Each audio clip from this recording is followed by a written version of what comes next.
ನಿಮಗೆ ಯಾರೇ ಅಪರಿಚಿತರು ಕರೆ ಮಾಡಿದ್ರು ಅವರ ಹೆಸರು ನಿಮ್ಮ ಫೋನ್ನಲ್ಲಿ ಕಾಣಿಸುವಂತ ಹೊಸ ಫೀಚರ್ ತರಲು ಸರ್ಕಾರ ಮುಂದಾಗಿದೆ.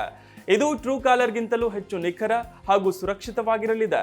ಹೌದು, ಇತ್ತೀಚೆಗಂತೂ ಮೊಬೈಲ್ ಮೂಲಕವೇ ವಂಚನೆ ಹೆಚ್ಚಾಗಿದೆ. ಸ್ಪ್ಯಾಮ್ ಕರೆಗಳ ಹಾವಳಿ ಮಿತಿ ಮೀರಿದೆ. ಅಲ್ಲದೆ mobile phone hack, digital arrest ಇನ್ನಿತರೆ ಸುಳ್ಳು ಬೆದರಿಕೆ ಕರೆಗಳಿಗೆ ಹೆದರಿ ಜನ ಹಣ ಕಳೆದುಕೊಳ್ಳುತ್ತಿದ್ದಾರೆ. ಆದ್ರೀಗ ಭಾರತೀಯ ದೂರಸಂಪರ್ಕ ನಿಯಂತ್ರಣ ಪ್ರಾಧಿಕಾರ TRAI calling name presentation CNAP ಎಂಬ ವೈಶಿಷ್ಟ್ಯವನ್ನು ಪ್ರಾರಂಭಿಸಲಿದೆ. ಇದು ಪ್ರತಿ ಕರೆಯ ಜೊತೆಗೆ ನಿಮಗೆ ಕರೆ ಮಾಡಿದವರ ಹೆಸರನ್ನು ಪ್ರದರ್ಶಿಸುತ್ತೆ.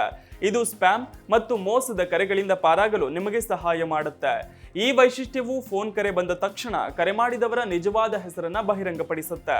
ಕರೆ ಮಾಡಿದವರ ಬಳಿ ನೋಂದಾಯಿಸಲಾದ ಸಿಮ್ ಕಾರ್ಡ್ನ ವಿವರಗಳ ಆಧಾರದ ಮೇಲೆ ಕರೆ ಮಾಡಿದವರ ಹೆಸರು ನಿಮ್ಮ ಫೋನ್ನಲ್ಲಿ ನೇರವಾಗಿ ಕಂಡುಬರುತ್ತೆ. ಕರೆ ಮಾಡುತ್ತಿರುವವರ ನಿಜವಾದ ಹೆಸರನ್ನ ಬಹಿರಂಗಪಡಿಸುವುದರಿಂದ ನೀವು ಆ ಕರೆಗೆ ಉತ್ತರಿಸಬೇಕಾ ಅಥವಾ ಬೇಡವಾ ಅನ್ನೋದನ್ನು ಕೂಡ ಸುಲಭವಾಗಿ ನಿರ್ಧರಿಸಬಹುದು.